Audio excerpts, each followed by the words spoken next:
Good night, good night, good night, good night. Good night, my people. So it's Sunday evening.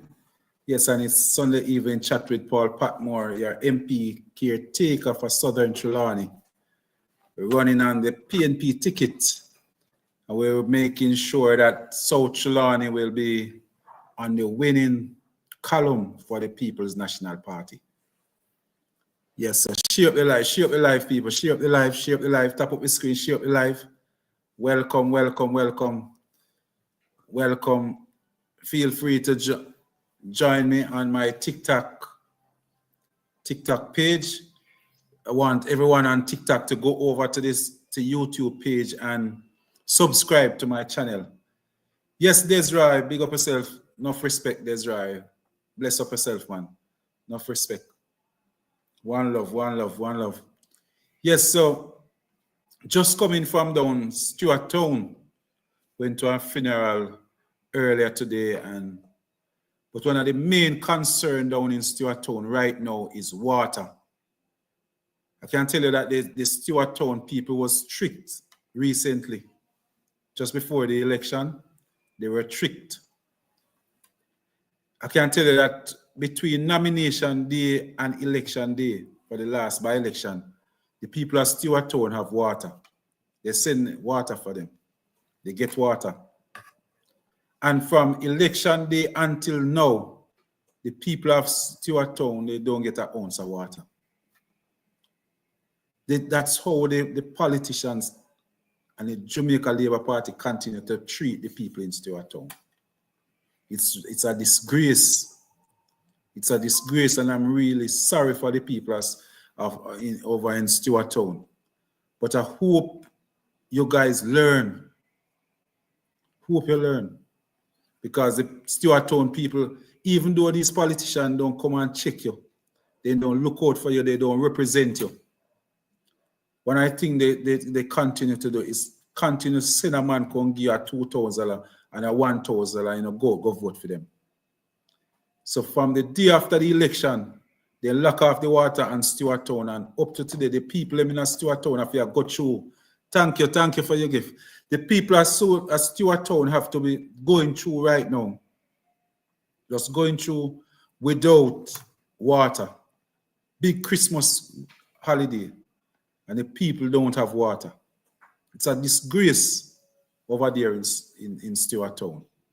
I remember they just selected a new MP, an MP that was missing for over a year. And I can tell you that she haven't even returned to say thanks to the people of Stuart Town.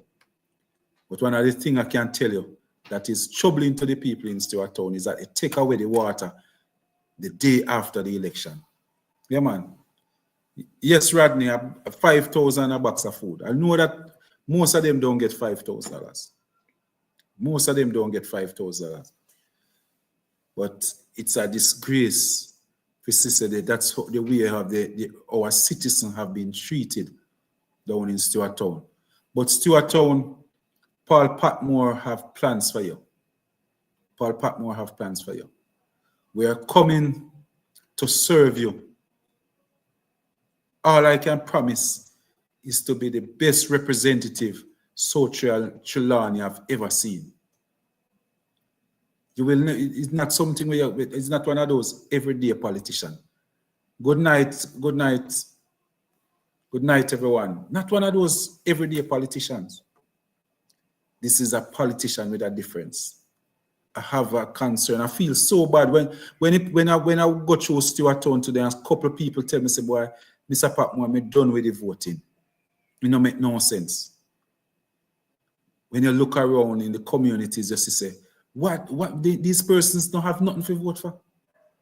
I can tell you, say, if I was living in Stuart Town, maybe I wouldn't vote. I wouldn't vote. I don't see nothing at all down there to vote for. They continue, and the people have been treated this way for maybe the past 30 years. 30 years, what are this type of treatment?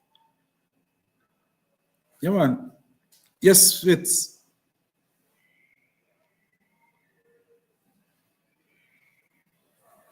Yes, it's a live stream. Most it's a live stream. It's a live stream. Yes, so we are live on Facebook right now. We are on TikTok and we are on YouTube. So most if you can just please subscribe to my YouTube channel, and you can also share the live. It's one of those it's one of those channel where we talk about politics in Jamaica. So maybe you're outside of Jamaica. So we're talking. I'm running for member of parliament for Southern Trelawney. We are in the west. We're region 1, PNP region 1. So we are here, and so I use this medium to reach out to my people, the persons in South Trelawney, give them an opportunity to where they can come on and talk to me if they want. Yeah, man. So it's a political channel, most. Yeah, man. So we talk PNP. It's a PNP channel too. Even though if you're a Labourite, you can still come in and talk. As long as you're respectful, you can come in and ask me questions or anything at all. But this is my way. So I try to use this medium every other day to campaign for 2 hours, tell people what's my position. Yes, you want to call in. All right. You can give me a ring at my number is 876 443 2153. All right, let's try that, most. Let's try it.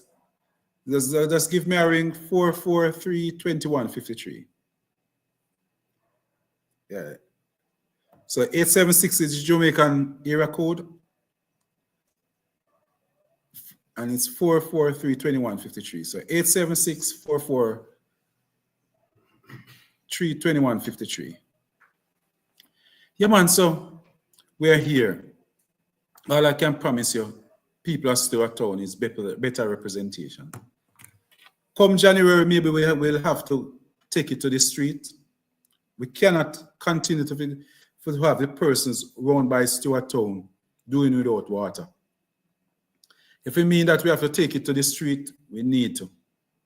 If we have to get a bus load of people and head to Garden House, go try, use placard to talk to the Prime Minister, we will have to do that. We will have to do that. But something have to give right now. Yeah, man. But one of the things that somebody mentioned, that we're not supposed to demonstrate in South Trelawney, because even though the PNP was not running in the last election, but the people of South Trelawney get the opportunity to send a strong message to the government of Jamaica that we does not want that MP. And I think we never put on a good show. I think 4,000 persons was just too much. 4,000 persons, even though you can say, boy, it's 25,000 persons on the voters list. But somebody that have done nothing for 17 years and run away from the people for 1 year and a month or 2 months should have never gotten 4,000 votes. Anything over 3,000 votes, I can tell you, it was too much. So only thing I can tell the people, you don't have to blame yourself. So the water what we don't have, remember you vote for somebody who never promised you water. You know? You cannot come and tell me that that person, such lady, have never come to you and tell you, say, she going to make sure so you have water in your pipe. She never tell you. She never come around and tell you that she's going to see that the road fixed. She never tell you that. So there's nobody we can beat her and tell her and cow her down and tell her, say, boy, she had do something wrong. She come to you. She give her 2,000, she give her 5,000, and you go good for her. We have nothing to quarrel over. One thing we can hope for now is that the election will be called soon. So there's an election is due from now to September. So all we have to do is hope that an election is called very soon. Hopefully before May, we can have an election. Because me know say the people in Stewart Town, can't bear this no longer. Enough is enough now. Enough is enough. Yeah, man. Enough is enough. Yes, Miss Janet. You need to come in our box. Don't wait until when. Don't wait until anytime we're ready if you go home now at the time. Yes, Miss Janet. I'm telling you, Miss Janet, I was down by Stewart Town. Hold on. Yeah. Not you, sir. I'm talking to my daughter with the television. Yes. Yeah. Yeah, but I was down by Stewart Town and me I tell you say the condition is bad. The people they give them water between nomination day and election day, and the day after election they turn off the water upon the people. The day after election. Yeah, man. Yeah, man. I'm used to it. Just yeah, man. That's how this set up JLP government treat the people. They continue to treat the people bad. Yeah, man. Yeah, man. They need to make the people know that they are not for sale. Time for so Chilani people stand up, and when they come with their money, they say we are not for sale. Right. Full time now. Yeah, man. Hold on, Miss Janet. How old is one Brafdan? Yes, Brafdan. Hello. Yes, Brafdan.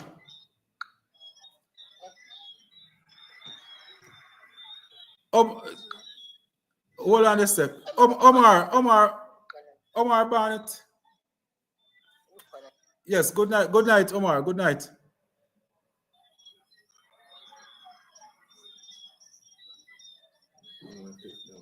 Hello. Yes, Steph. Good night. Good night, Steph. Good night, Steph.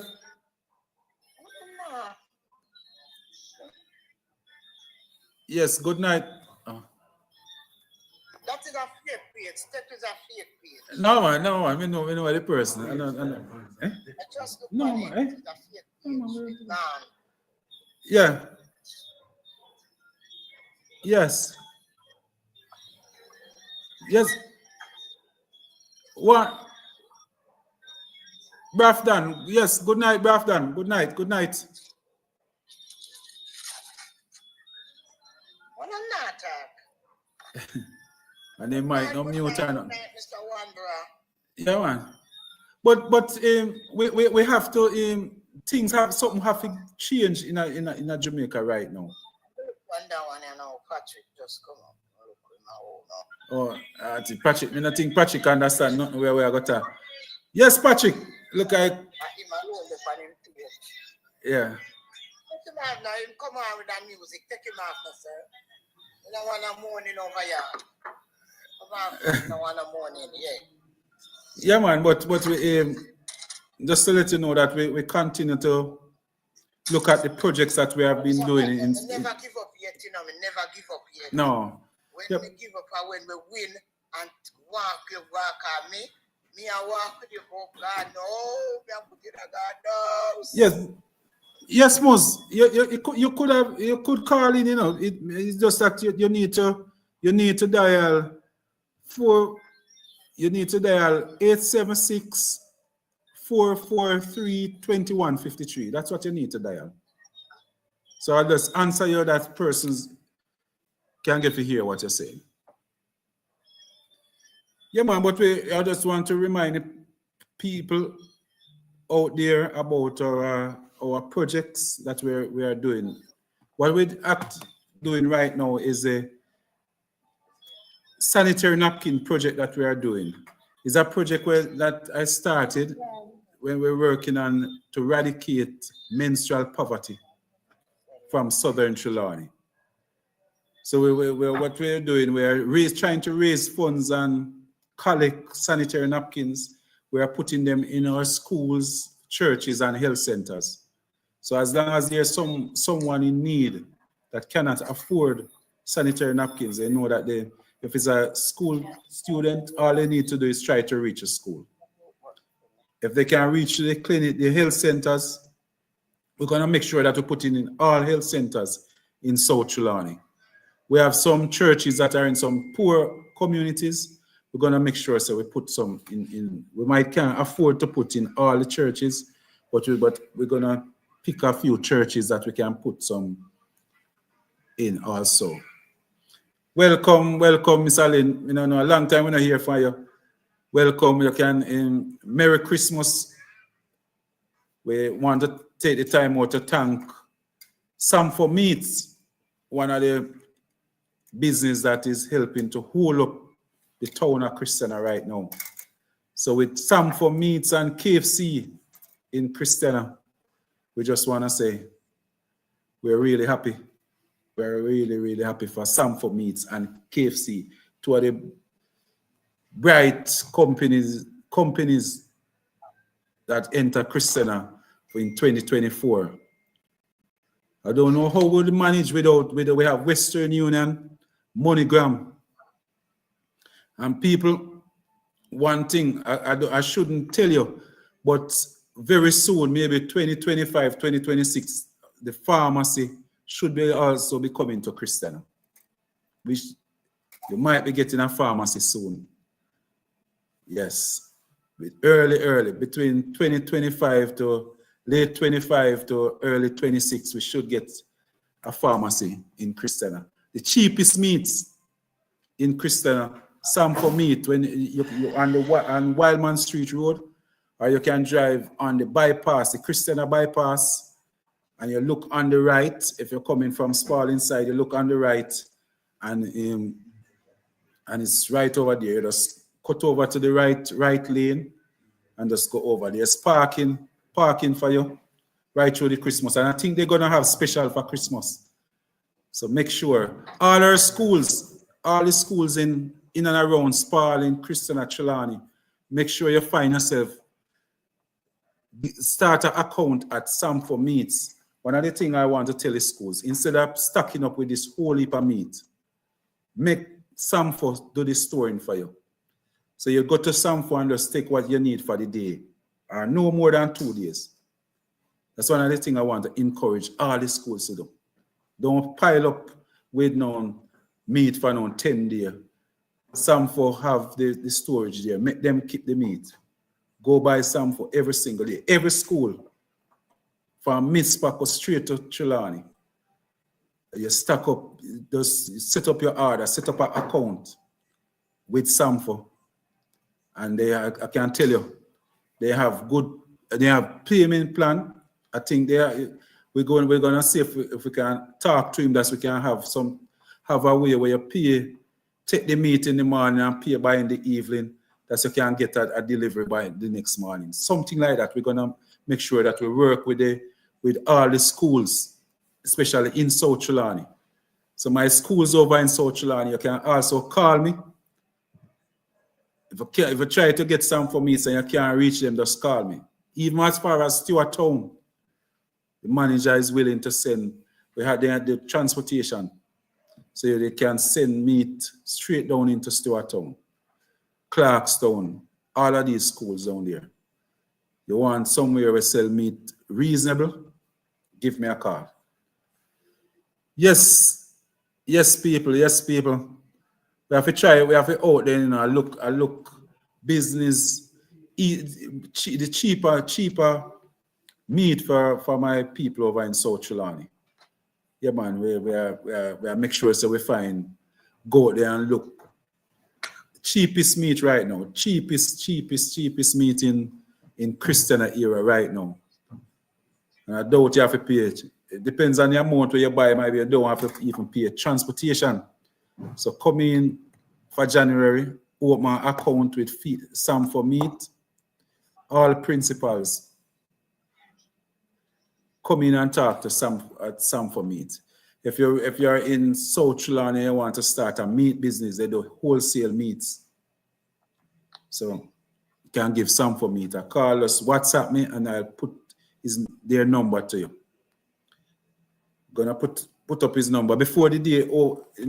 I'm gonna have his private number, personal number. I want to get the business number before the live over, that we can share to the people.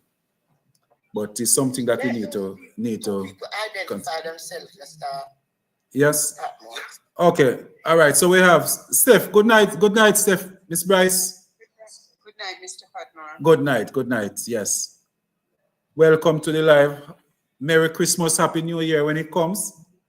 And the same to you, sir. Have you been shopping at Sam for Meats, Miss Steph? Indeed, I have. Okay. All right, and we're gonna have we soon have after the holiday, and we're gonna have a special for if you take part in the live and Patmore live, there might be a discount at Sam for Meats for you. Thank you, sir. Yes, yeah, there might be a Sam for Meats. There be a discount for you at Sam for Meats. They had customer appreciation day. You never make it, Mr. No, I couldn't make it, sir. Okay. But for the entire Christmas, they're special there, so. I'm disabled, so I cannot get down there. Okay. But all right.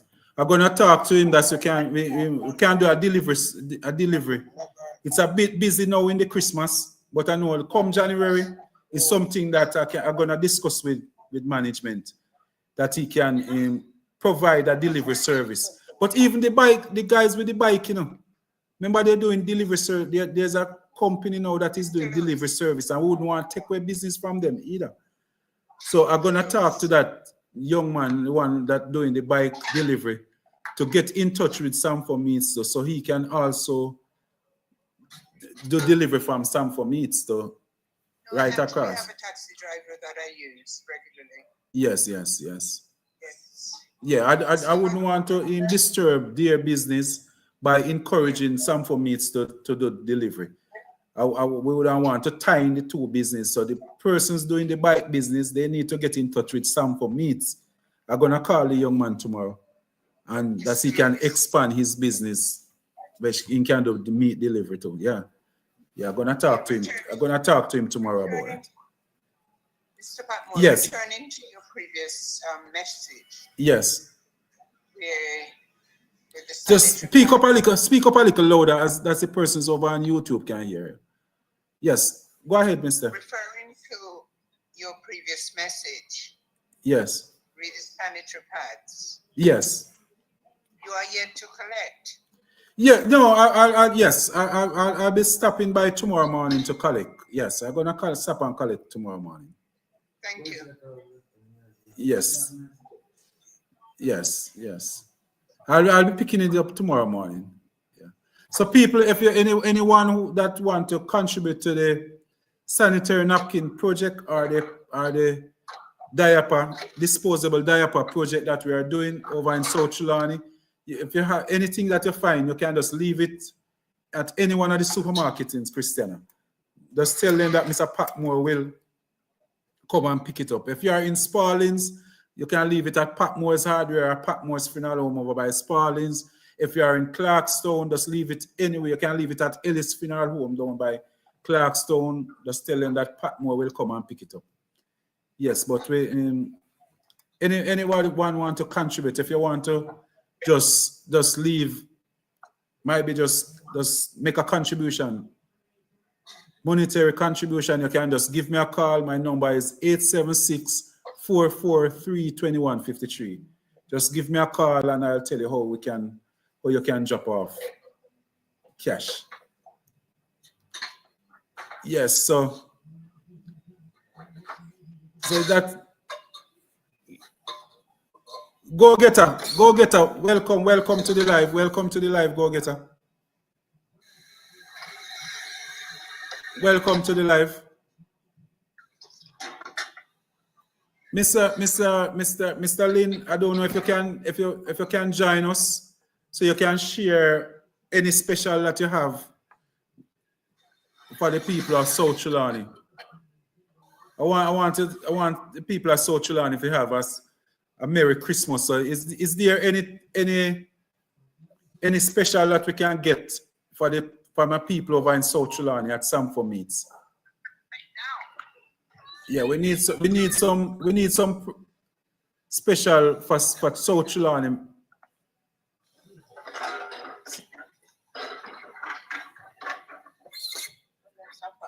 Yes, I'm just trying to get Mr. Lin. Yes, good night, Mr. Lin. Good night. Good night, MP, and good night to your guests and to your listeners and talkers. Yes. All right. So people we have online now is the manager for Samfo Meats over there in Christiana. And so Mr. Lin, where is there any special going on? Want a special for the people of South Trelawney?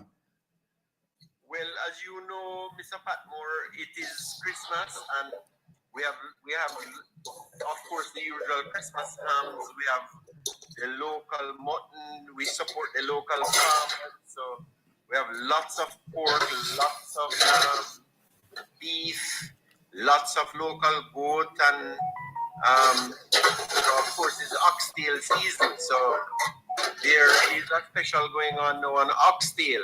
Okay. Just recently, in the last couple of weeks, there has been a shortage of oxtail in the market, and also the prices are going up. So we have ensured we secured enough from early, so our prices remain the same, and perhaps is the cheapest oxtail you can find in the area. Okay. The same goes for things like your local goat meat. I saw somebody today saying on a status they're not eating any local goat because there is $2,000 a pound. But we are still selling for $1,200. Why, local goat? So, local goat.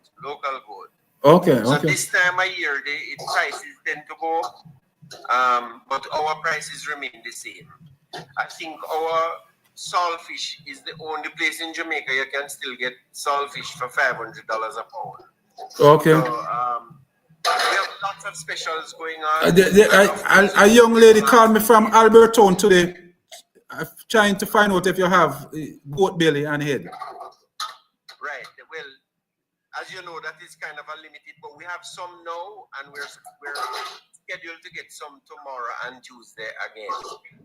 So it's a hot item that, so they have to come in early. Okay. So you still have a few in stock now? You have. There's a little, and I'm scheduled to get tomorrow. So I should have also by the end of day tomorrow. Okay. Miss Buckner, if you want the goat head and belly, you can come on the live now and beg Mr. Linfy hold it for you if you want it now. You can come on now. But you have to come in at the box and tell him say you want it. Or just let me know. You can inbox me to Paul, and I will ask Mrs. Lynn to look out for her people. Okay. As your listeners may or may not know, Mrs. Lynn hails from the parish of Trelawney, just up the road here. She's from Joe Hut. Yes. And she looks out for her Trelawney people, and a lot of them support her. So she's always there to communicate with them and for them to communicate with her. Yes. Very. All right. I was mentioning about the Western Union. How is everything with the Western Union MoneyGram? Well, yes. I mean, all the remittance services are there. We have the Western Union, the MoneyGram, the RIA transfer, the Cameo.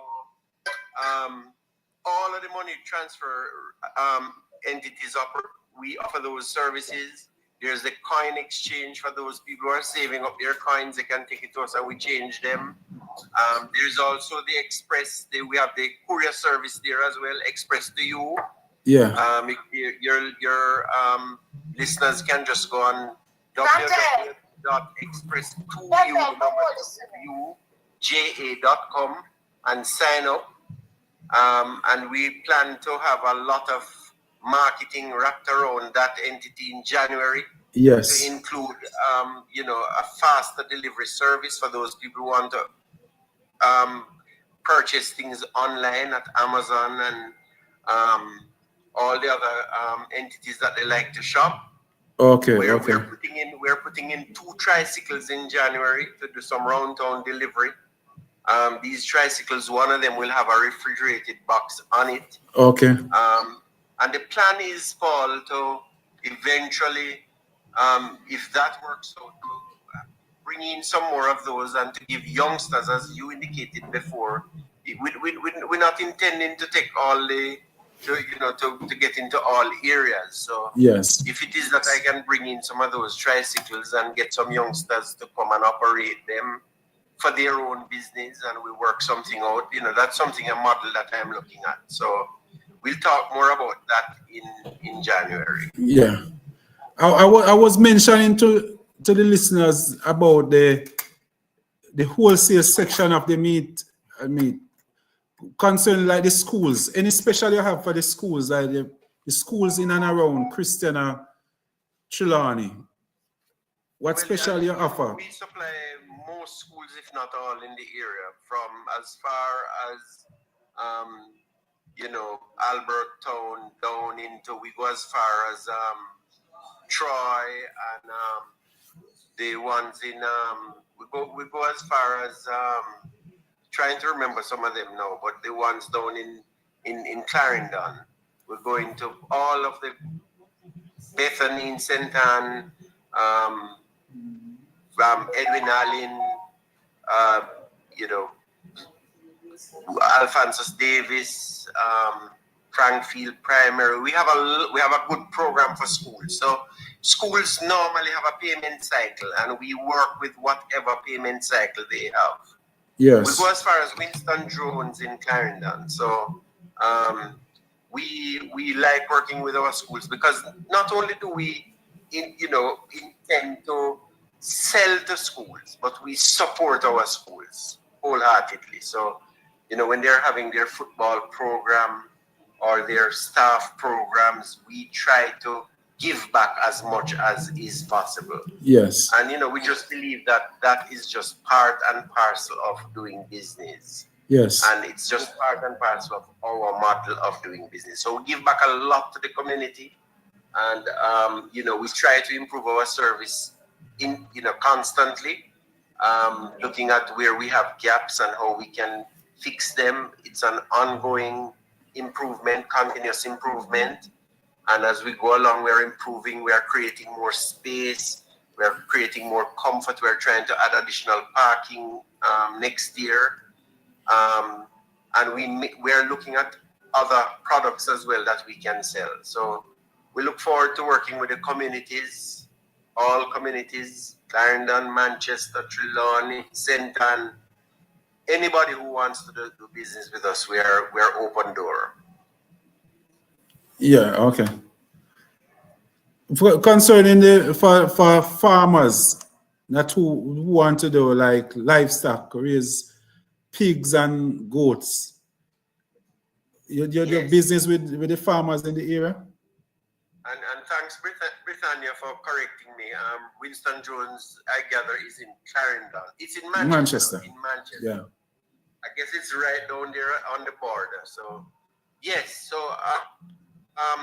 one of the things we try to do and is working towards, Mr. Patmore, is to have a vertically integrated business. So, the people who rear animals, we try to support the local small ruminants, also the local meat industry. Of course, we have to comply with all the health standards. So we do not sell meat that is not passed by the health department. So what I would encourage, there are people who are consolidators in the market, right? So what they do, they buy, they slaughter, they get the health department to test the meat, and then we buy from them. We do support farmers directly who can manage that process. But what we find is sometimes it is best for the farmers to find a person like Patrick Fleming, who I know you know, Yes. who will purchase the animals and also, to get them slaughtered properly and get them stamped by the health department, and we then purchase from those persons. But we do direct purchasing from our local farmers. Yes. And we would like to see that we would love to see the day come when we are only selling local production, because of course that is building the Jamaican economy. So I would encourage all the farmers in your group to get more involved in the rearing of animals. Goats is a good area. Right now, Mr. Patmore, we can't get enough eggs to sell, right? So if one of your persons in Trelawney would love to go into egg farming, as you know, I'm an accountant by profession, they can come and see me and I'll write a business plan for free for them, right? Okay. Because I'll take all the eggs that they can produce, right? Because we don't have enough, we can't find enough eggs to sell. Whether it is Christmas or during the year, we just can't find, the supply is just not there. And ever since we had burial, the situation has just gotten worse. So one of the things you can do is to encourage some of your farmers in Trelawney to get into egg production. Okay. Right? And we will purchase the eggs from them. And as I said before, it is, the pigs, the goats, the cows, we buy all of this from the local people. We would love to see the day when we don't have to import any mutton in Jamaica, because we have enough. Yes. Right? Unfortunately, on the fish side of things, our waters are overfished. So we actually bring in fish from Suriname and Guyana and places like that now. But things like tilapia, which is something that we can grow here, that's something again that you could possibly look for in the future if you can get some of your farmers up in Trelawney to get into fish rearing, the tilapia, the farm raised fish. Yes. Sounding good. Yeah, man. Yes, sir. So one thing that I have in mind, Sir Paul, is I want to do a goat revolving program. That one of the things that I'll be doing over in South Trelawney. I want to set up South Trelawney in a way where anywhere in Jamaica you are and you want goat meat, to buy, you must head to South Trelawney. So I plan to start a goat revolving program. We're gonna start at some young people from age 16 to 20. So what I plan to do is to give a youth a goat. Yeah. And whenever the goat have kids, so the first kid that they must give me back a your kid. One your kid you must give back to the program, so I can give it back to somebody. Give it to somebody. I have 95 PDs, and I'm gonna start off with one person per PD for the first year. Yes. I don't know if you want to probably start with some experimentation on the.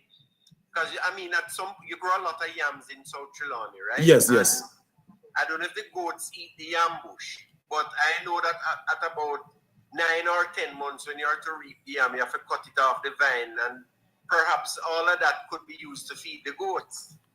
Yes. Right? Yeah. That is something you can look into.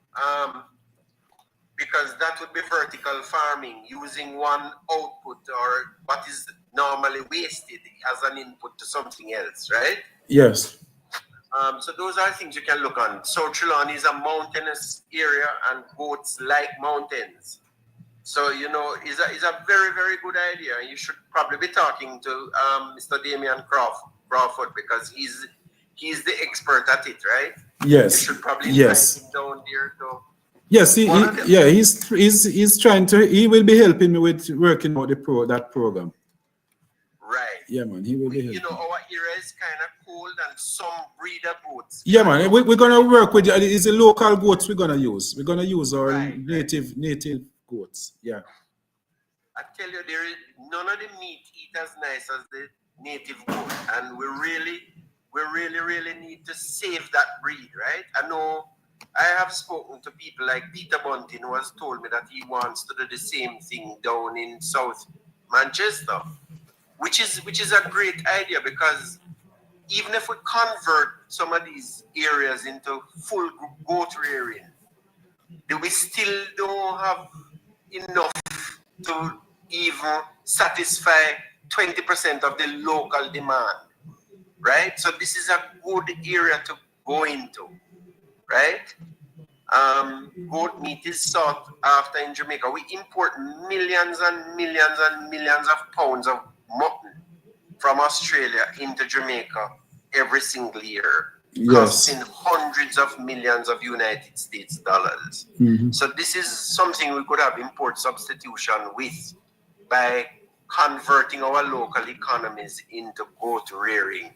And I commend you for being thinking outside of the box. Yes. Because this is truly what we need to transform Jamaica into a truly prosperous place. You know, we have to think outside of the box, because the traditional things alone is not going to move our economy where it needs to go.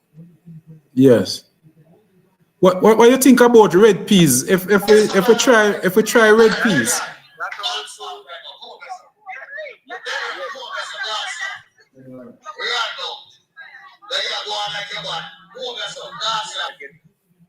that also, Mr. Patmore, is, you know, in the 1970s when we had self-reliance, that was one of the crops that Michael Manley promoted across Jamaica. And red peas is something that can grow on roadside. And red peas, that's another thing I can tell you, Mr. Patmore. Yes. That we import into Jamaica, again, most of our red peas come from Belize, right? And that's something we can grow easily. We need to figure out how we can grow it on a large scale and how we can mechanize some of it, right? So when you get the peas, how you get it out of the pods using machines versus what we know traditionally as putting it on a tarpaulin and beating it with a stick to get out the peas. Yeah. Right? Because we need to move the farming now into a more mechanical state, you know, where we're using machines and things like that for the production. But our red peas is the best. There is no, when you think of our ginger and the potency of our ginger, when you think of the red peas and how nice it is, when you think of our, as you've said, the traditional goat meat, yeah, man, there is nothing like it in anywhere in the world. So, you know, we just need to give it some energy, to put some thought in it and organize it.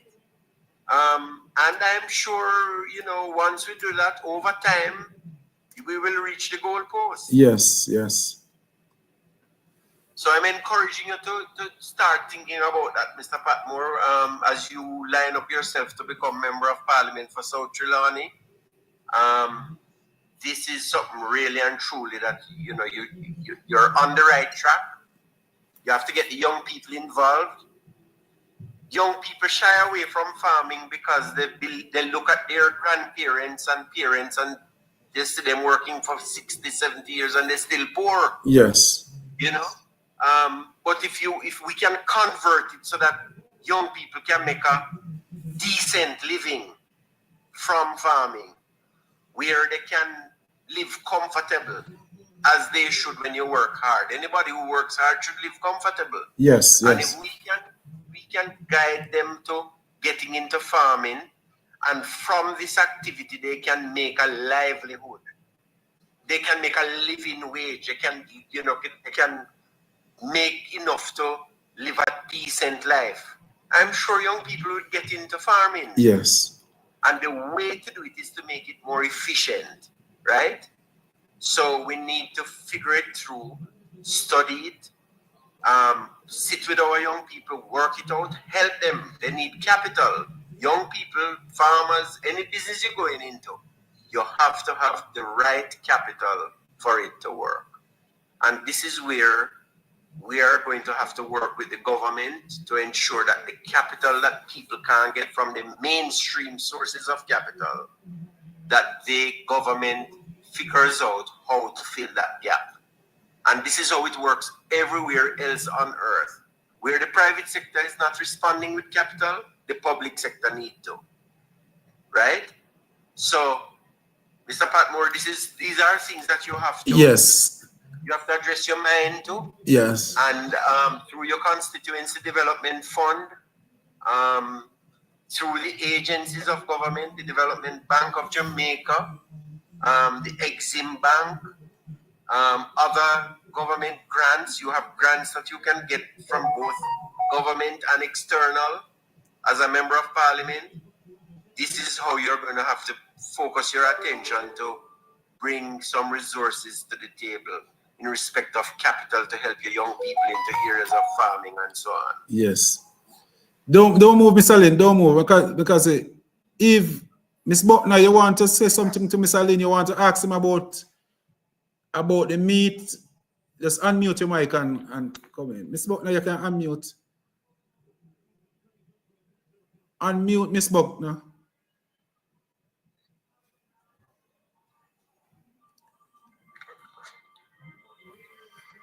Yes. Hello? Yes. Yes. All right. Yes, Sharpman. You want to ask Mr. say anything to Mr. Lynn? He won't be able to stay with us too long. You want to address? So the buyer will go feed it. Okay. For which one of the meat you talk? Yeah, man, we'll have the market is available right now. We import most meats, except maybe chicken. You can import chicken into Jamaica, right? Apart from chicken backs and chicken neck and chicken foot and all that, right? So beef is something we can't produce enough of. Goat meat is something we're not producing in sufficient amounts of. So buyers are there, the market is there. There's no question that the market is there. Egg production, as I said before. So I feel local goat with a raise or the other one. No man, I feel with local goat. Yeah man. Raise our local indigenous goat. Because the other ones, the bigger breeds like the Nubian, they don't do well in our area because it's cold. Right? But the common goat that mix with the buck. So Mr. Patmore plan Damian Crawford in getting some of these ideas into South Trelawney. Alright. Yeah man. So go sharp man, just go raise, start raise some good sharp man. And Mr. Lynn mentioned about the eggs. That's something where most will overlook in saying can't get enough eggs to sell in a business. He will buy all the eggs from the people at South Trelawney. All the eggs I can get. Yeah man. All the eggs. Alright, so with the red peas now, go back to the red peas. We import the red peas is something that is in demand.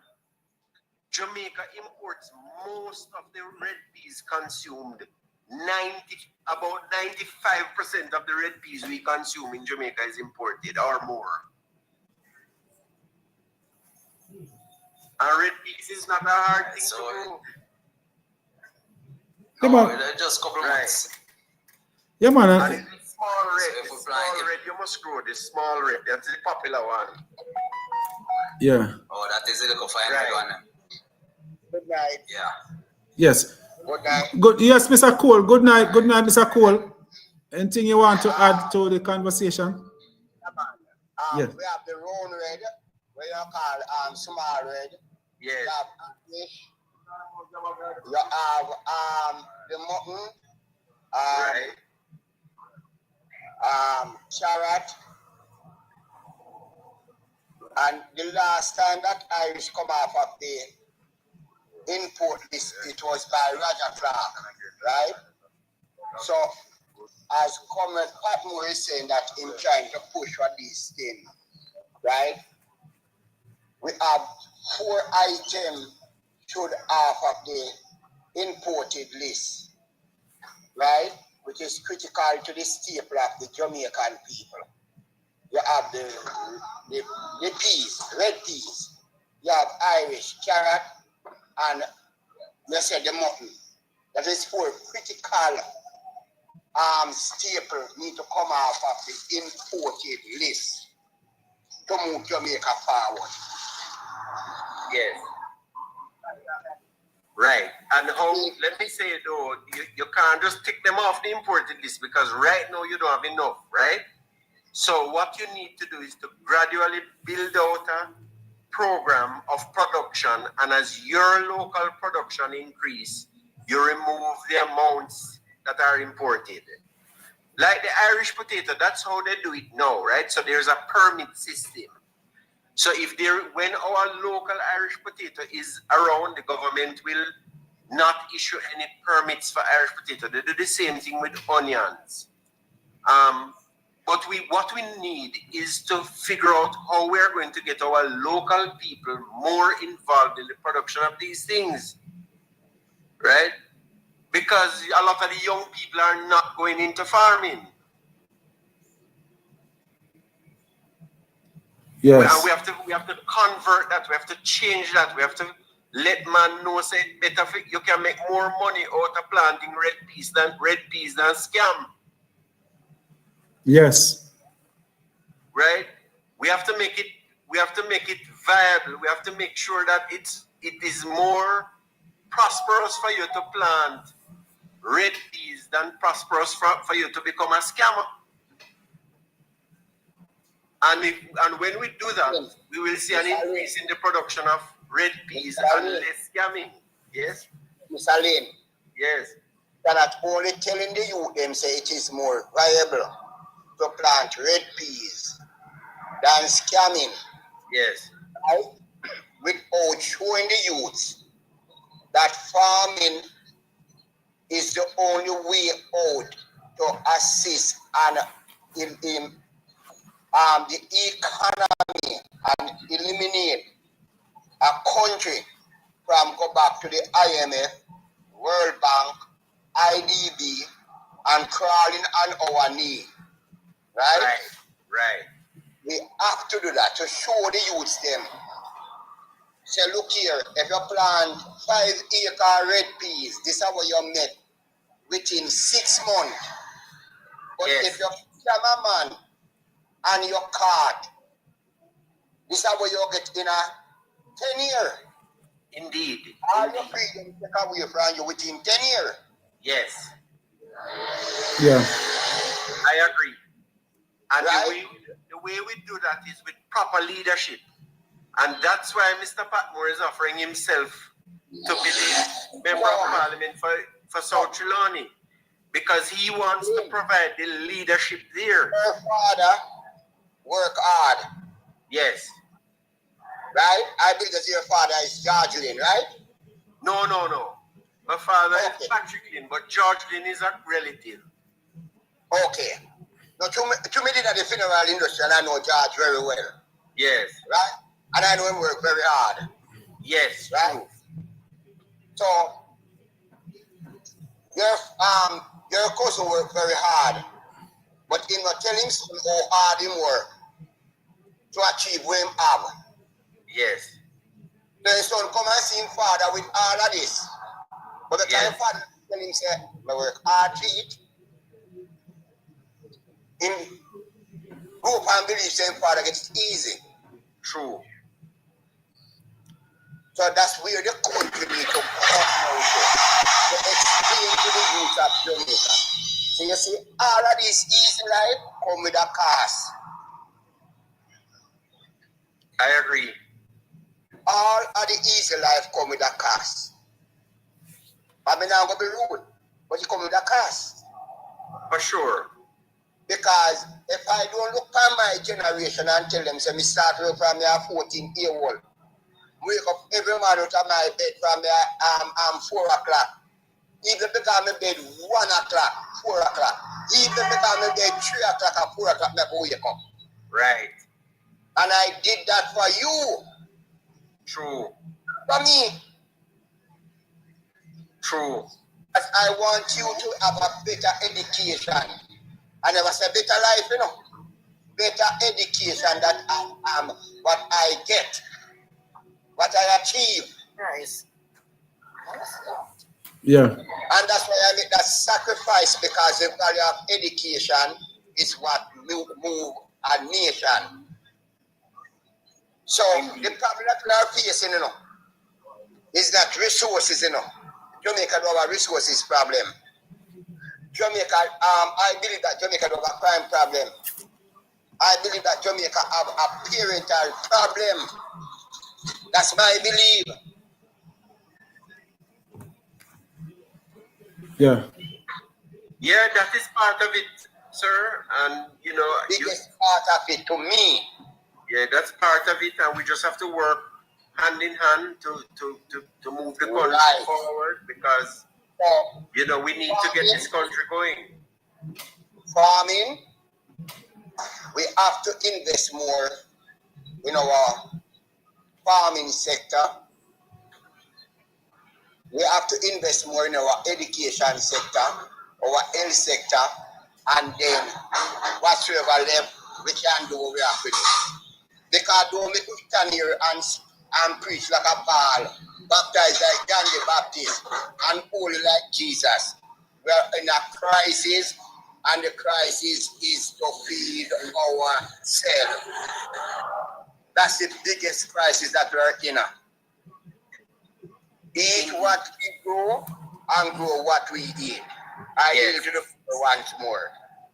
Very good and well said. And Yes. you're right on the money there for all you have said. And we just need to continue these conversations and keep talking to people. And eventually we'll get there. Mr. Lynn, before you have to run, I know you might. Quite a few times I asked you to assist the young people in South Trelawney with jobs. Couple times you tell me you call me and tell me that you need workers. Yes. And I can tell you that most of the time I send people. Some of them leave, say they work hard. Some don't can't manage. They can't. What is happening with these young people, Mr. Lynn? I don't know if you have I don't know how we are gonna get these young people to change the mindset, because every day you hear people say they want to work. And you call them, because I send to Miss Lynn, I send more than 10 or 15 person to her now. Right. And well, you know, everybody first come. of all, we can't give up, right? So you just have to keep trying. We have to keep talking to the young people, encouraging them, motivating them, mentoring them, you know, trying to direct them into a path of sustainability as it relates to their livelihood. One of the ways we're going to solve it is we have to give people opportunity. When somebody has their mortgage to pay instead of their rent, they have to work to pay their mortgage. When somebody have to work to pay their car loan, they will ensure that they put out the effort, because nobody wants to lose their car or their house. So one of the things you're going to have to do is, housing is a crisis, for example, in Jamaica, right? Many housing solutions are needed. I can tell you for Manchester Northeastern that I am very familiar with. The last housing development in that constituency occurred in 1975, the Shudley Housing Scheme.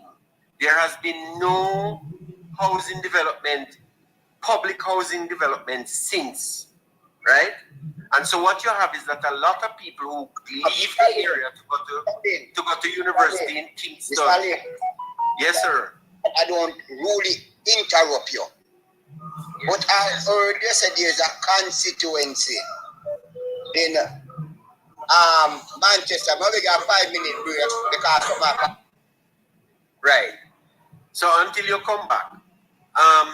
So the thing, Mr. Patmore, we have a brain drain in Jamaica and it filters down to in our constituencies. So the people get trained and they don't come back to the communities and work because there are no housing solutions available where they can come in and work and live where they're from.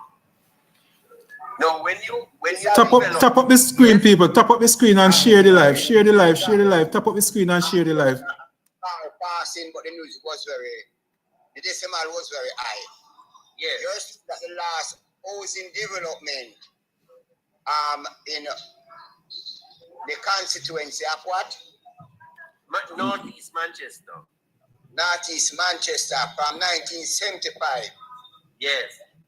So all of the civil servant, right? Yes. Have to go out of the constituency. Yes. To have affordable housing. Yes. Right? Yes. Through National Housing Trust, although they throw their true share. Indeed. So, yes, that's what I'm saying. Yeah.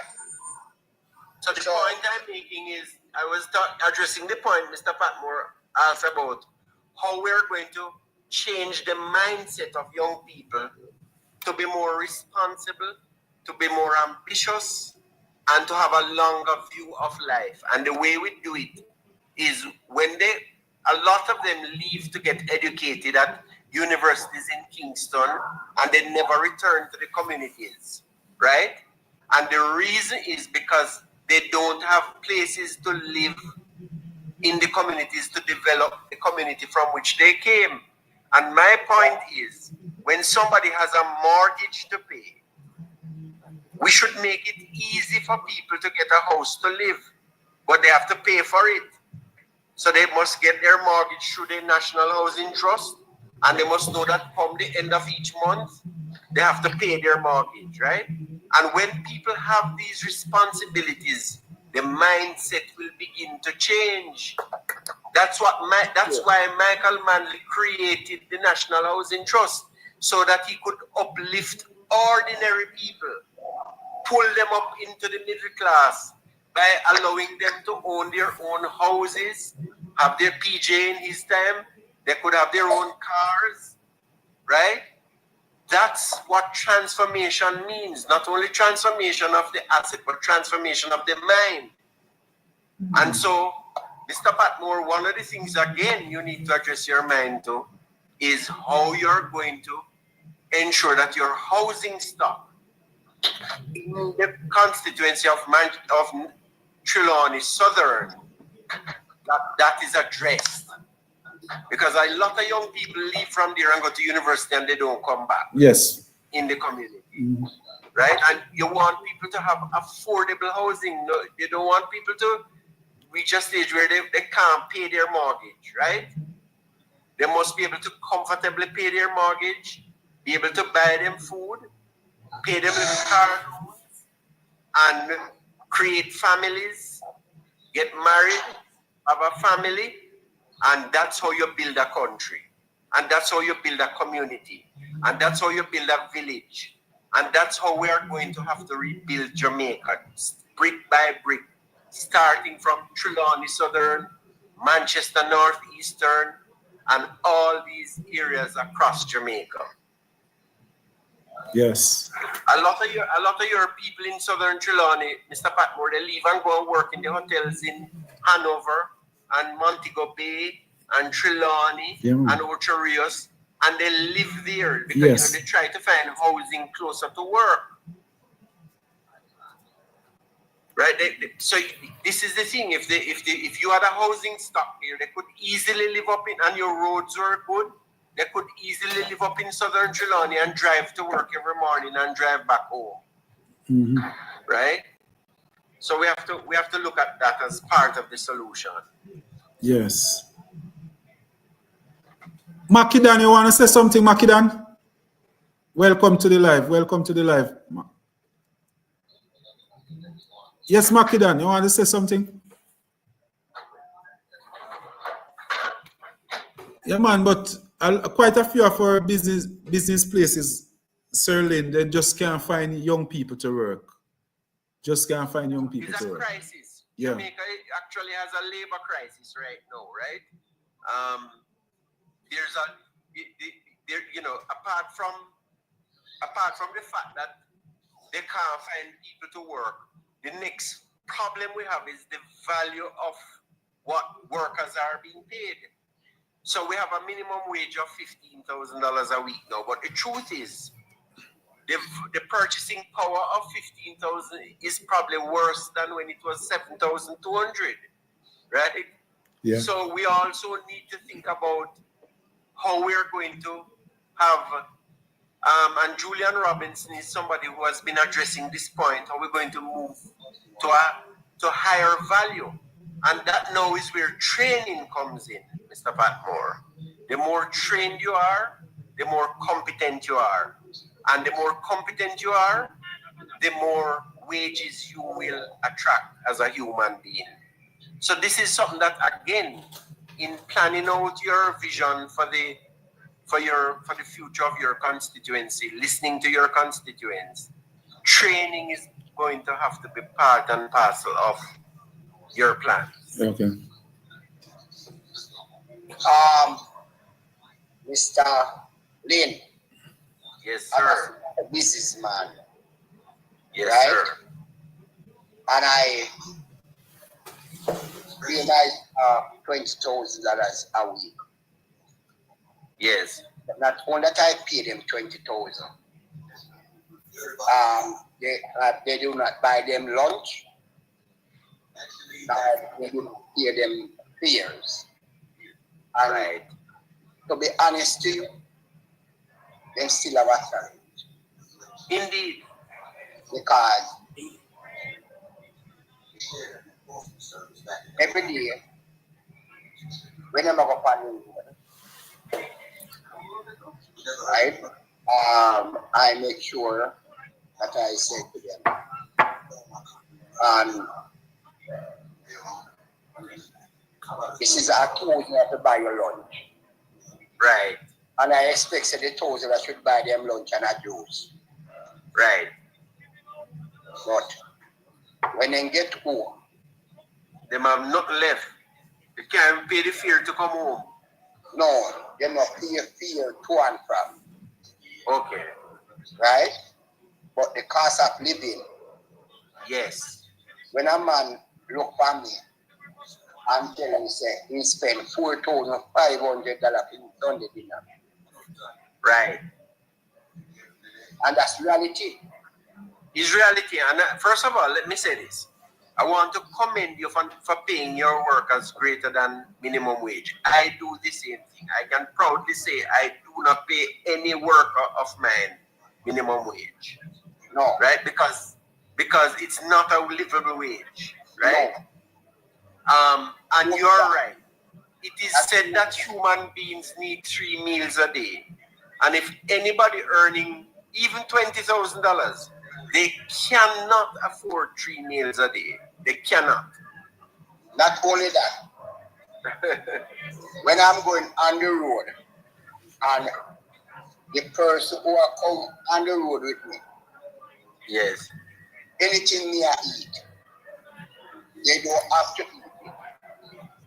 If I stop at a restaurant and I ask on the menu, or see on the menu, ask scale, this, that, and I say stew pork. yes, that's what I want, stew pork. Right. And I only buy a burger box for myself. Yes.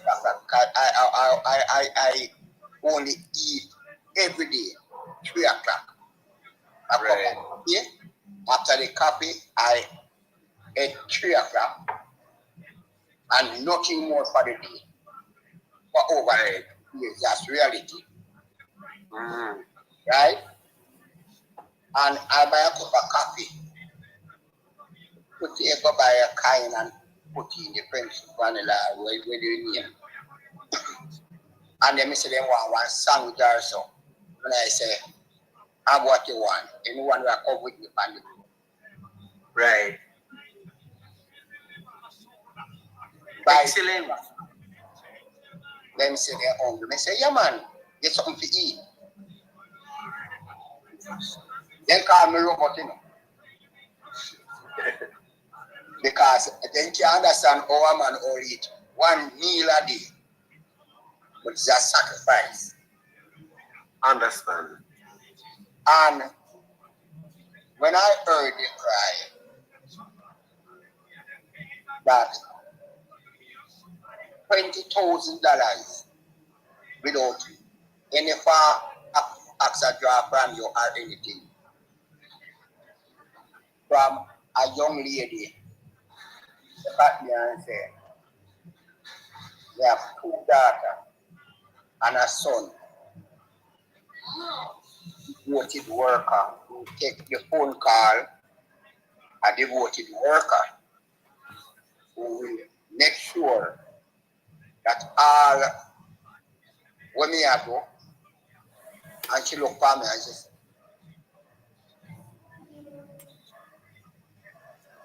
boss, you know, say yesterday me never have no dinner. And me say why? He said me give one of my children $1,000 a day. Oh. To go to school.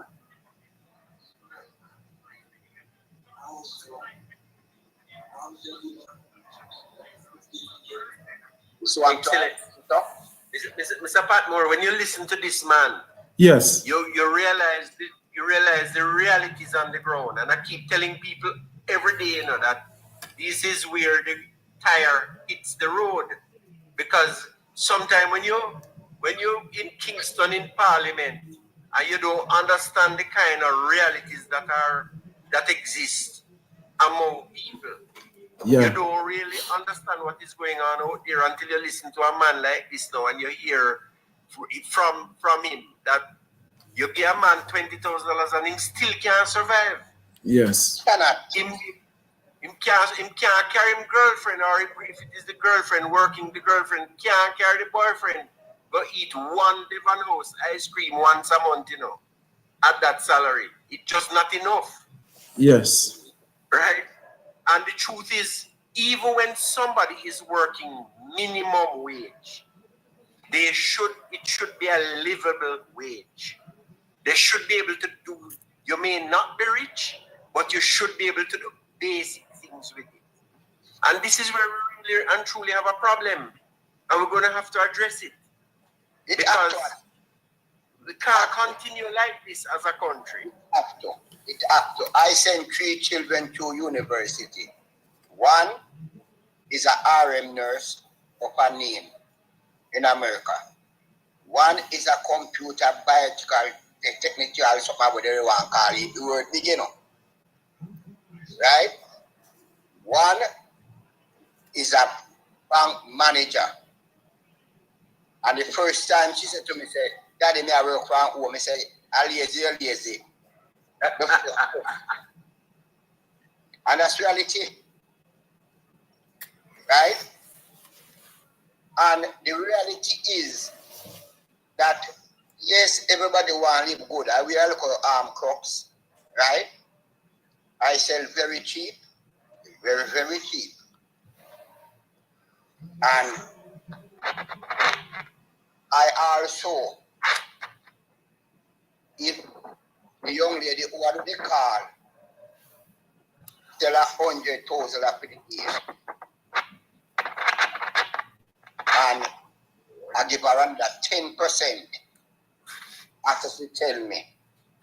I hope nobody now to me. You're on live, you're being listened to. I said, don't tell nobody, you know. But look here now. Try sell $100,000 a day, different from your week's pay. And you get another 10% money. Because, to be honest, it don't look good to see that I can get up and buy a background thing, but who are work with money can buy a plate of food. It don't look good. Very good, sir. Commendations to you. That's the way to carry on your business. Yes.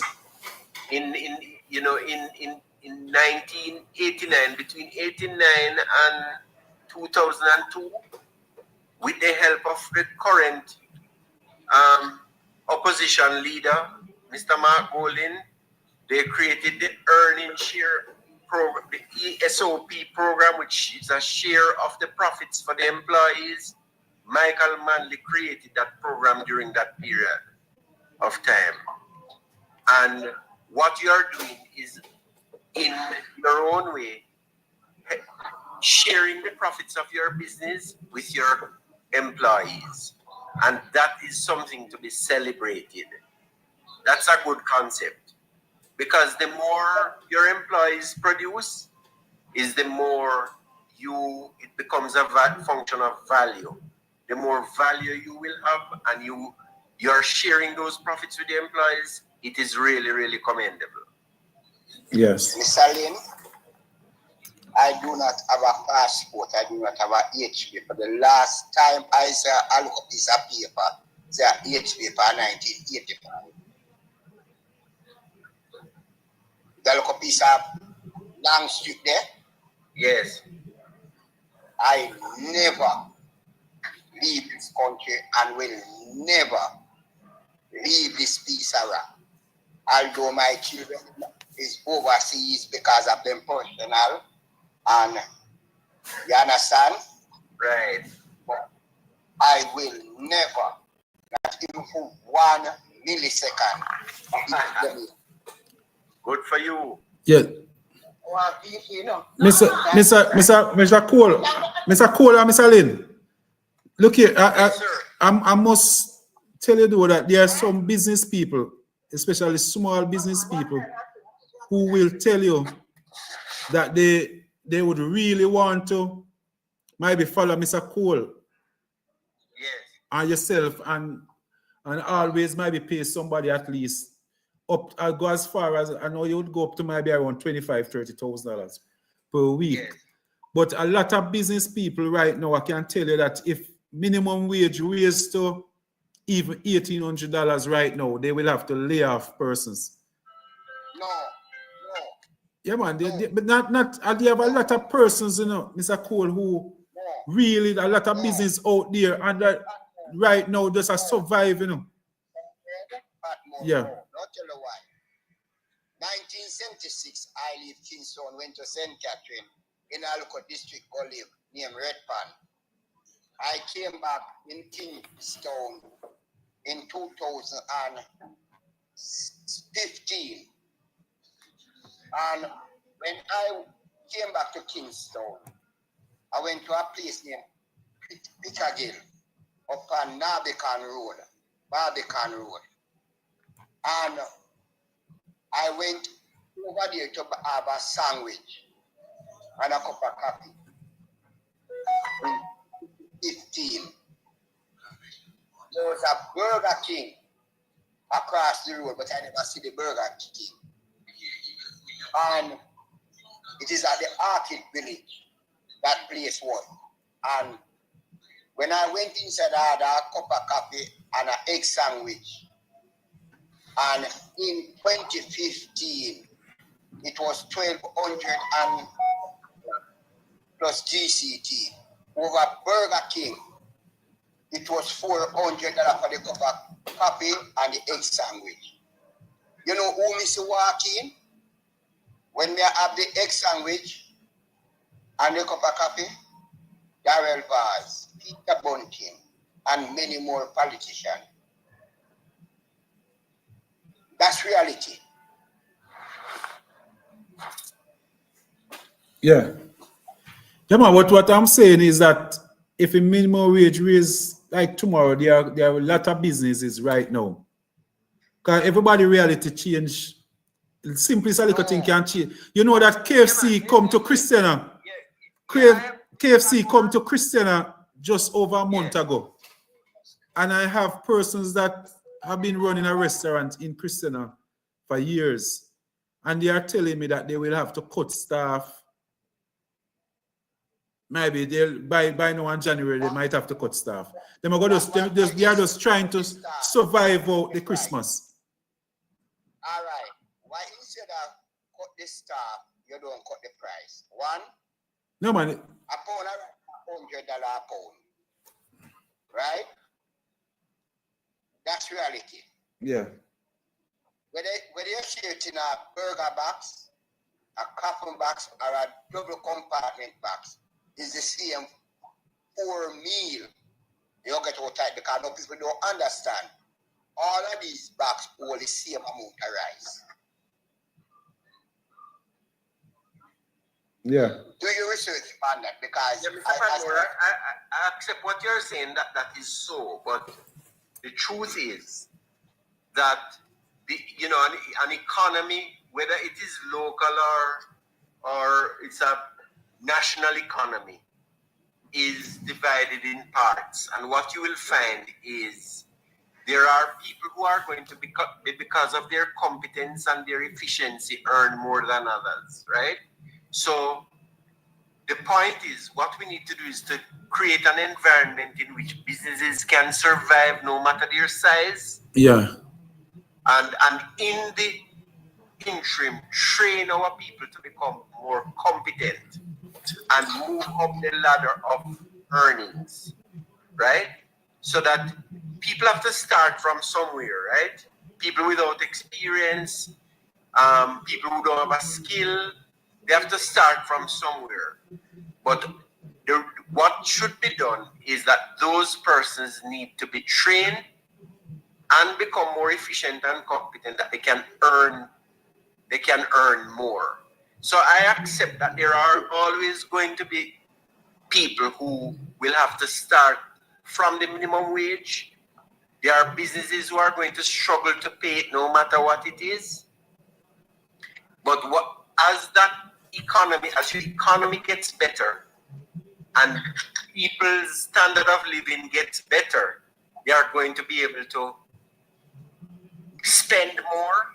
They are going to be able to, by spending, put more money in the local economy, and businesses will flourish and find themselves in a position that they themselves too can pay more. Yeah. Right? Mm-hmm. As it relates to the restaurants who are saying they're going to have to be closed because of KFC, the truth is that some of that may happen. But from the ones that I have had discussions with Mr. Patmore, yes, business is even better now than before, because KFC, remember, a lot of people who would go to Mandeville now can stop in Christiana, right? Yeah.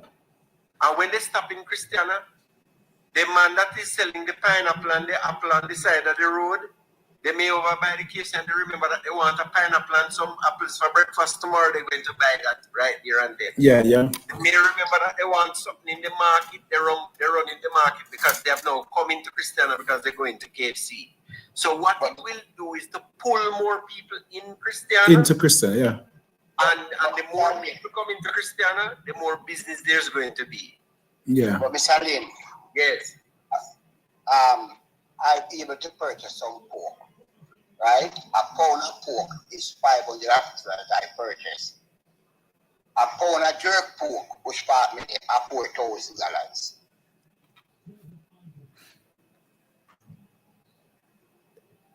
Wow. $4,000 a pound for jerk pork? Where meat is today. Oh, Pork.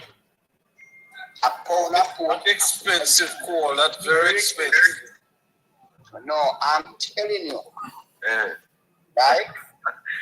Mr. Patmore, if you bring that 4,000 to some for me, you can get 10 pounds of pork. Yeah, man. No. Jerk pork, you must say. We know, but I mean, the point is people need to choose. They don't need to spend that money on jerk pork. Yeah. So, if I buy a pound of pork for $5.50, between onion, and thyme, garlic, and everything, right? I will spend another $400. So I could say, all right, I spend $1,000 on it, 50% of the money, and sell back the pound of jerk pork with $1,500. Yeah. You must see that pork from the shopkeeper and you buy it from a man we have pig and sell. I see you buy it, pork. A pound, not shopkeeper. No, I don't believe nobody in Jamaica is poor like me. No, man. Me can't see it, man. I can tell. Yeah. Which is a good thing because the farmers, and these are some of the things, Mr. Patmore, that I remember a couple of years ago, the Blue Mountain farmers were reeling from low prices, right? And that is because the coffee price on the world market had fallen. And I said to myself that, as this gentleman had said before, that him like him cup of coffee. I brew a fresh pot of coffee every morning in my office, whichever office I am. And my staff and sometimes my customers smell the coffee and they beg a cup and we give it to them. The point is, I have always said there should be no government office in Jamaica that open every morning without a pot of coffee being brewed. Because coffee is a habit-forming drink. So the more people drink it, is the more the demand going to go up. And a lot of young people, for example, don't drink coffee. And the reason is because it's not readily available. If you go into an office in America, they have 5-6 coffee machines there and people can just go drink a cup of coffee. And so what happened now, America is one of the largest coffee drinking cultures in the world. Right? So we need to create coffee drinkers in Jamaica by ensuring that every government building have a coffee machine there brewing a cup of coffee every morning so that people can start to drink it. And once people start to drink it, people are going to grow it. I will suffer. The man will sell the boom, I will suffer. And then my young people have to boom them drink and pour. Well, I wouldn't say the majority of them do, because I can tell you, a year ago, every morning I brew a pot of coffee, right? Because I like to brew the coffee rather than the instant one. So I put on and I don't use the Blue Mountain, I use the High Mountain coffee, which is very, very nice, by the way. So a year ago, maybe out of my 40 staff, maybe 3 would drink a cup of coffee. Today, 10 or 15 of them, every morning they want coffee. So, if if you have the right environment, people will gravitate towards it. People will start to drink coffee. And what if people start drinking coffee? I don't know if you remember, down in Indian Town and K Valley and Johns Hall and them places, 20 years ago, it was hundreds and hundreds and hundreds of acres of coffee. Right? A lot of that have dwindled away because the demand is not that great. So we have production is a function of habit. And not just the demand, Mr. Lee. And not just the demand, the coffee areas, the infrastructure in those areas not encouraging. So people just stop doing it with coffee. The demand is there, and it's just that people just not eat anymore because the roads them bad. Them not get access to capital to do them thing. So yes. You see, this government is not a government to deal with production, It's a consumption government, It's not a production government. We can't grow economy by consuming. We have to grow it by production. Indeed. And this government is a consumption government, right? They deal with high levels of borrowing. That's all they're interested in. Borrow to do pure foolishness, right? Well, the truth is, in fairness to this and the previous government, the borrowings have been reduced, right? It started from 2012 when the country was set on an economic reform program to bring down the debt. But the problem is the speed of bringing down the debt has been too fast in recent times. And what you have now is that the debt has been reduced, but your roads are bad. And so government will have to try and catch up, right? But the reality of it, what you said, some of the things you have said are valid points. If you want to go plant some coffee now, where do you seek capital? We don't know. And the right kind of capital, because you can't borrow money at bank to go plant coffee, because it's going to take 5 years to start bearing. And the bank wants him money 30 days after him lend you, right? So you have to find the right capital that will wait on that coffee tree. That's where the government coming to. Absolutely. So we need to address our minds to these things. How are we going to, once and for all, bring people into the main economy by having access to capital? That has always been a problem, and it remains a problem which we have to fix, right? Because it's not everything that you need debt for, meaning go borrow money at a bank and create debt. There's something called equity. Yes, where a man puts some money in and him wait until it starts make profit and get a share of the profits. But Mr. Lynn.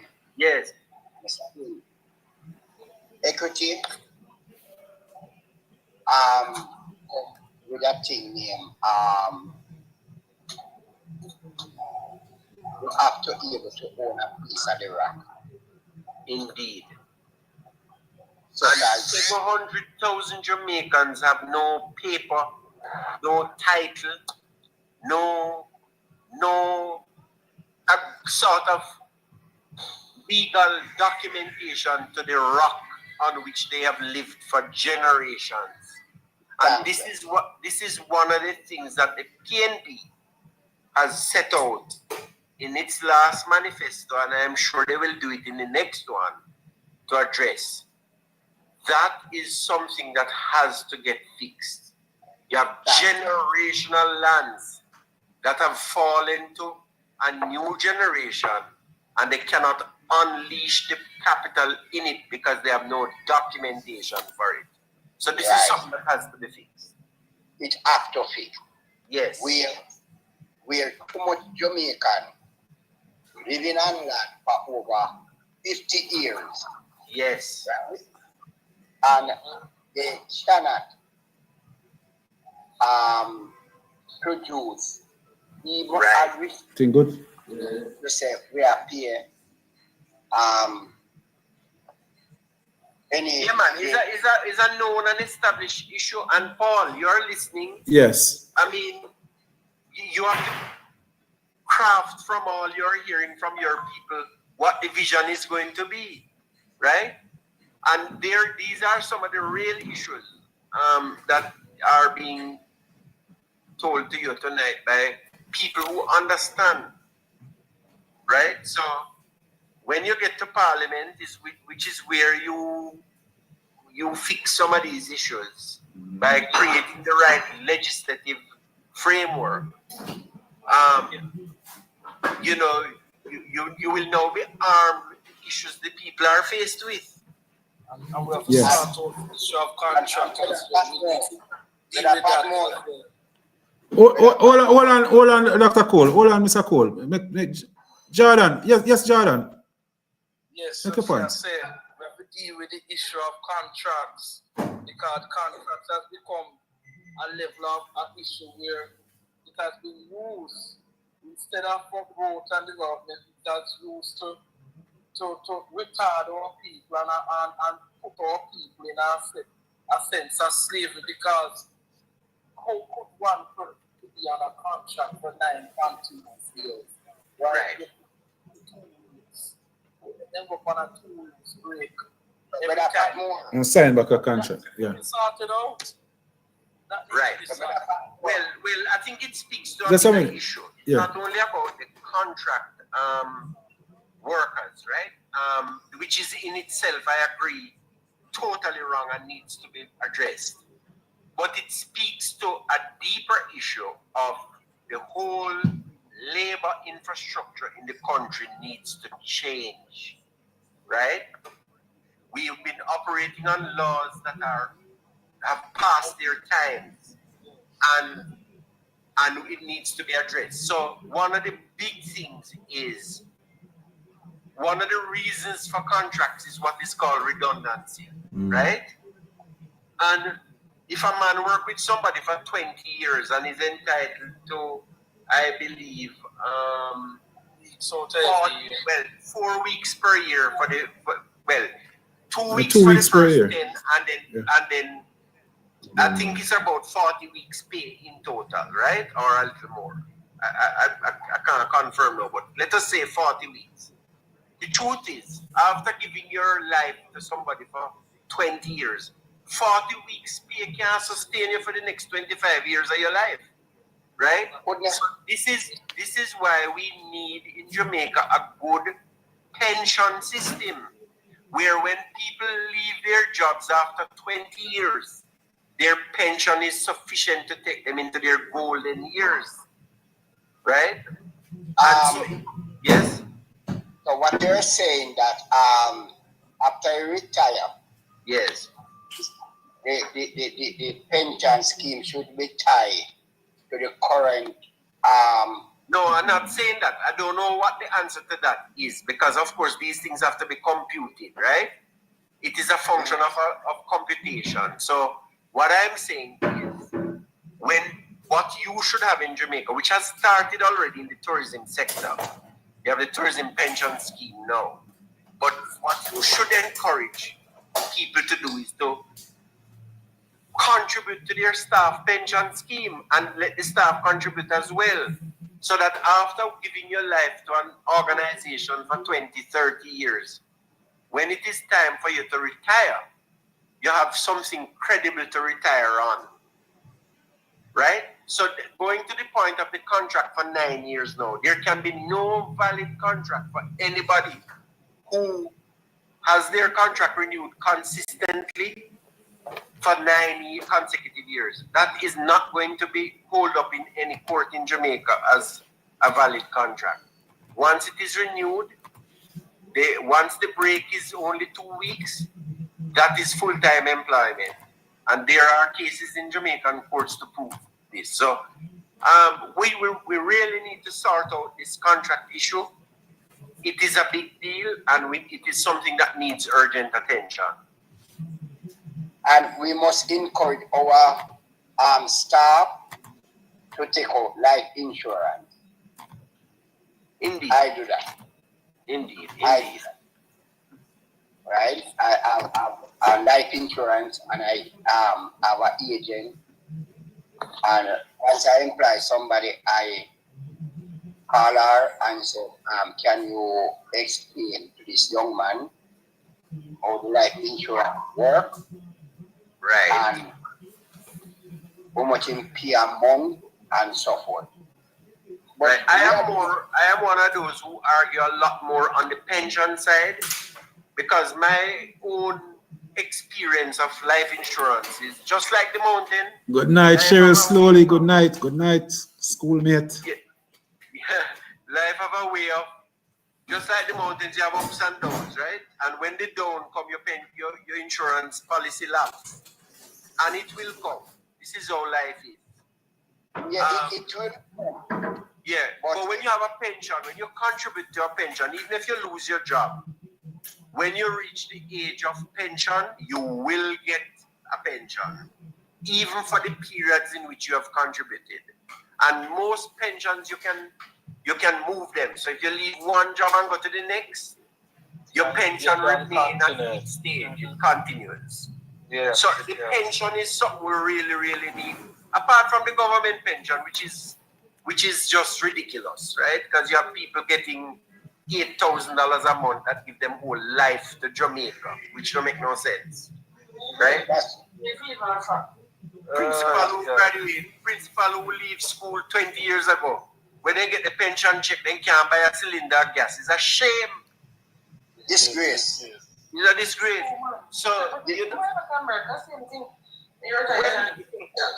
well, in America, if you move to Jamaica with your pension, you can still live. You have more than something, because at least the dollars, when the conversion, you'll have more. Right. But we have to focus on our people. We can each. I don't like when we're talking about Jamaica. We start to draw links and connection to how other people are living. This is our rock. We have to maintain our rock. Yes, other people have this, other people have that. But not because other people have gone through it, that means that we should go through the same. Well, the truth is, I can tell you, I've been coming from the 1960s, 70s to now, and I've heard of the time we were all working through these years to reach a day when Jamaica's debt is low, its unemployment is low, the dollar is stable, and the NIR and all of these beautiful things. And yet, when you think about it, we are at that stage, right? So, we have low unemployment, but yet still look at the condition of our roads. Look at the crime.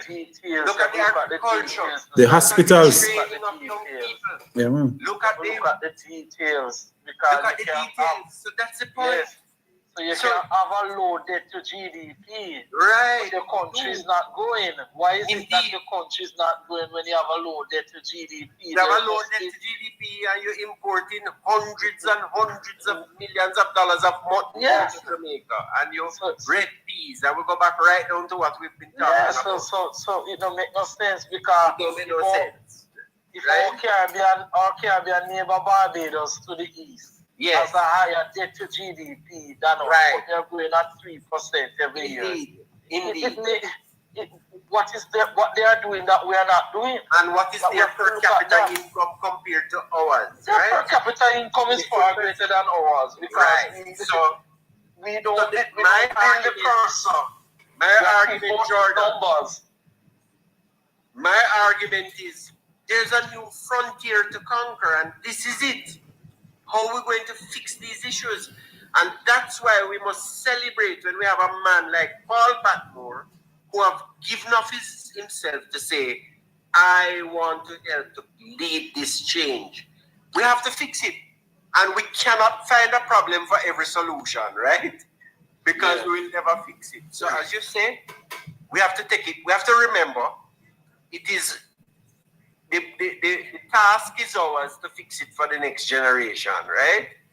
And this is the new frontier. The new frontier is to ensure that we have a well-trained, well-earned population where people can raise their families, do live and do business in peace and harmony in the country of their birth. And we need more better healthcare system because we cannot be spending so much on healthcare yet still we're not getting value for money. And so let me tell you how critical that one is. In 65 years, following the trajectory of our population decline, Jamaica's population will decline from 3 million almost to below 2 million. Because young people not having children, so this is another problem, right? And when in 60 years I will be gone, and I don't know about you, Jordan, and hopefully I'm still here, but I will be in my great years. Indeed, and so you would want a healthcare system now at that point, right? We want to make sure that because Jamaica is we're going to be a country of old people. Yes. Right? And so the healthcare system needs to be addressed. So here's another problem that we have to wrap our minds around. This is another task for us. How we're going to fix it, right? Because a comprehensive work, may I tell you, the work at hand is it's so deep and comprehensive. Indeed. And I don't see, look, we're gonna when the PNP win, you're going to have a basket to carry water there because I don't think they can fix all the issues in one term. Well, here is how we do it. The first thing we have to do is to be honest with people. Yes, and tell people the truth. We have to tell people the truth. The next thing, we're going to have to make tough decisions. Sacrifices again. Right. People is going to cuss you and ball upon you and say, oh, you're wicked, you're this and that. But the reality is, The reality is, yes, Dr. Paul. Dadan, once you come to the people, honestly, Yes. and tell the people that this is what we have to do. Right. As I said early on, that I have a small business. I heard the story, Dr. Paul. I heard the story. Yeah, you have to be honest with people. Right. Yeah. When I purchase a container load of goods, right? And a man may say $4 or $5 million in profit. I break it down. They say, look here now, I only make $50 per each item. If you thief one school bag from me, all of your profit gone. Yeah, thief and woolly from you. So, you know, Jordan and Mr. make Patmore, me a school bag. Dr. Paul, we have work to do and we have to get Woolly for work, Mr. Lynn. Woolly for work. The task at hand is very, it is a hard task. It's a hard task. But guess what? Yes, those before us, they never back down, you know, they faced it head on and they push forward, and that's exactly what we have to do. Just the same, because at the end of the day, Mr. Lynn, it would be a great atrocity and injustice for us to pass on the next generation with these wicked things we are going, and now we need to stop it and put an end to them. Yeah, So that the next generation can live better than this one. So you don't want to pass on the baton worse off than when what you came and see. You want to pass on betterment to the people. Mr. Lynn, you kind of boil along that to what I say I go on now, you have to link with me at least one night per month, you know. You have to come on and share. Mrs. Lynn was the one who urged me tonight, say, go on live and talk to Mr. Patmore. Yeah, man, you have to come and help me and talk to the people. But before you leave, Mr. Lynn. Mr. Lynn. Yes. Mr. Lynn. Yes, Dr. Cole. Behind any great man is a greater woman. Well, this one is beside me, not behind me. So. Yes, that's how they got long time call. Yes. That's how they got long time yeah, man. call. So Mr. Lynn, before you leave, give us what's your count for the next election? Look like it's gonna be before June. I want to. What your prediction? I want to spend a little more time going through it, right? But let me just give you 3 parishes, right? Mm-hmm. So Trelawney Southern have how many seats? What? No, man. Trelawney, you mean? Trelawney has 2 seats. 2. I am calling 2 out of 2 for the PNB. For Trelawney, yeah. Manchester are calling 4 out of 4 for the PNB. So you're taking Manayard. Manayard went to run, right? And he's not run. He's not running. But there's a conflict in the area. Yeah, I'm fully aware. Yeah. But apart from that, I mean, the writing is on the wall. You know, the writing is on the wall, right? There's a national swing against the JLP. We're still the swing.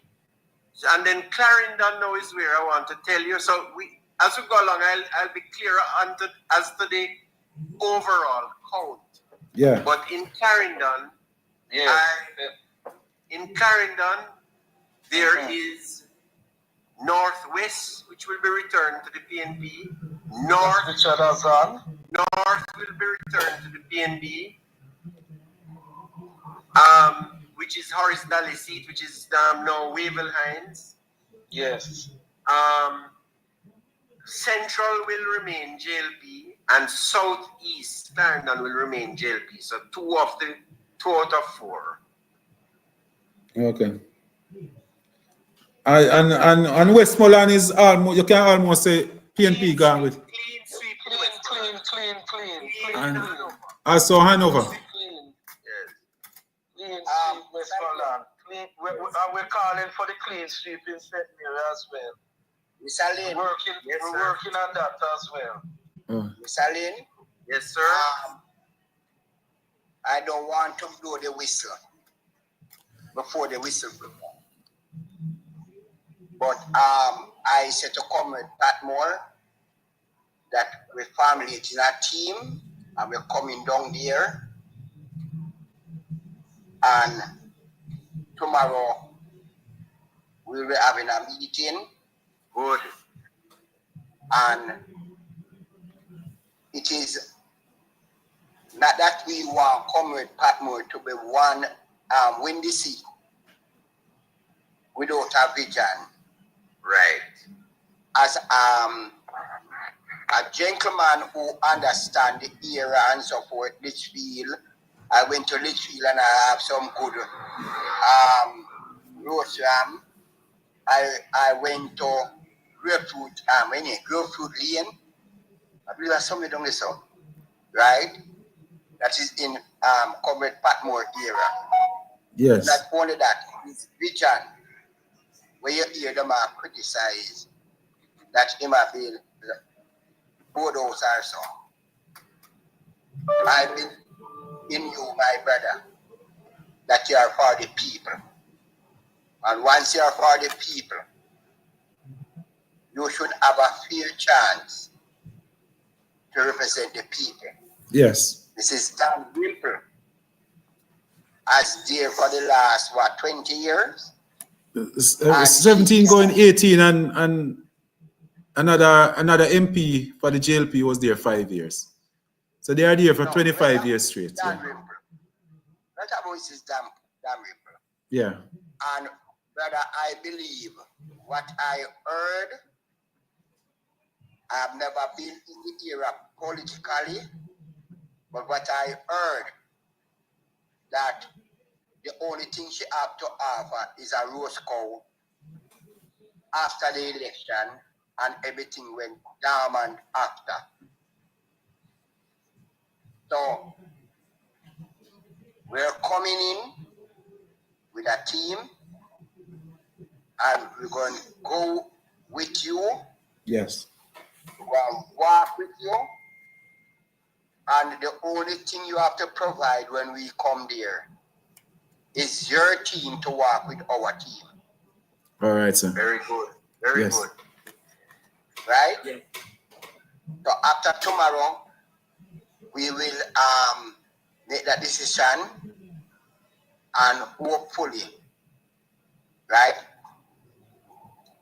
you will be the first to see the team that we are putting in place, not because we want a PNP government, but we want a better government. Very good. A government that is honest, a government that is transparent, a government that the people can relate to. And we see that in only one leader today is Mark Jefferson Golding. Yes, sir. Well said, well said. Mr. Patmore, even though I've said 2 out of 2 for Trelawney, yes, I must say that you, a lot of, you know, a dream without works is dead, right? Yes. So organizational work is needed, and that part of it needs to get strengthened. And yes, you will be victorious. Yes, yeah. And that's what we're coming to do, to strengthen the organization, having meeting, and I don't know if Comrade Patmore want to cook a pot of stew pork or organize some roast pork when I come, because I don't like chicken, I don't like fish, I don't like beef. Mr. Lynn have all the pork that you can't eat off your amount of pork Mr. Lynn have down there, so that's make we know. Yeah. Indeed. Yeah, man. It's a challenge. Yeah, man. It's a challenge. But anyhow, what you're saying, that at where Jamaica is now, right, cost of living and everything, 2015, right? Yes. It takes $3,000 as gone to Andrew Onis to purchase a basket of food. 2024, that same basket value $40,000. That's reality. Anyway, Dr. Cole and Sir P, you have to run. Yes, man, and thank you very much for joining us. Thank you, Miss Lynn, for telling him to come on the live tonight. The word is love. The word is love. Yes. All right. One love, my brother. One love. Yeah. Yes, good night. Word is love. Yeah, man. Miss Janet, we are wrap up now. Miss Janet, what go on? Any last word, Miss Janet? Any last word? Always happy to have you. Yeah, continue to keep up the good works, and I'm coming out to work with you and Mr. Patmore. Thank you. I will be there behind you. Thank you very much. Yes. Nothing can stop me from behind you, okay? No, man, not at all. Mr. Cole. Accident and never come up back. So. All right. Mr. Cole, me never get to do your thing accident and never rush up back. All right. Yeah, man, no problem. One love. Yeah, Yeah, man. Right. Yeah, man. Comrade Patmore. Yes, my comrade. I work with election day. Yes. Yes, man, yeah, man. Now, come down. Yes, go ahead, Mr. Cole. I thank you Yes. to continue to explore and the option that is out there. And I respect you. Yes. To offer the best for your people. Yes, sir. Continue to do the best. Yes. And the best will reward you. Yeah, thank you. Right? I hope to God, if I make it across the 2025 calendar year, you will see us early. Yes. And we're using your constituency as the pilot. The pilot. Yes. To move Jamaica forward. Thank you. So my brother, yeah, man. Continue to look out for your people. Yes, sir. Not for yourself. Yes. Not for your family. But for the needy of society. Yes. And me, in this season, that we are trying to be a people with care and love, that the God of Abraham bless your family while you continue to look after the people of the constituency that you try to represent. And the word is love. One love. Long live the People's National Party. Yes. Long live P.J. Patterson. Long live Portia Simpson Miller. Long live Peter Phillip. Yes. Long live Mark Olin. Yeah. God bless you all to continue. Thank you, comrade. For the poor and vulnerable of this country. The word is love, my brother. One love. My classmate and friend Cheryl Slowly, thank you for joining. Yeah, man, I know when you come at Trelawney, we have a problem down in Trelawney in the wait a bit area now to all side wire fence, straight back down to Staten. We having telephone problem, you know. We can't. When it comes to I use Digicel, I'm not sure if Flo is having the same problem. But Cheryl, when you come look for mommy, you know, say you're gonna have problem with the Digicel phone, Digicel line. I hear that they're having some problem up by Buntump, and I think it's some citizens I hear was arguing about who should have the key for the property, and so the people them can't get to come and service the pole properly. So people, citizens of Buntump, please, I wouldn't like to know, say my people, and when I'm making some complaints about the lack of service from Digicel in the wait a bit straight down to Stepney area. No, Joe Hut, Greentown, those community having problem with their service. And I'm getting some complaint that is caused by the citizens up by Buntum. They are the problem. So I think if we need to sit down and have a meeting, early next year we have to sit down and have a meeting with the Digicel people. But it cannot continue like this. Even the police station, wait a bit police station, don't have proper service because of some problem that they said they're having up by Buntum.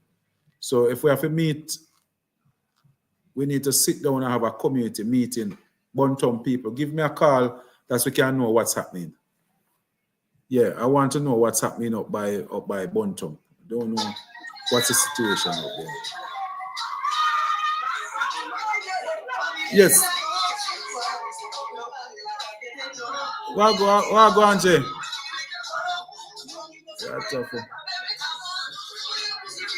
All right, so people.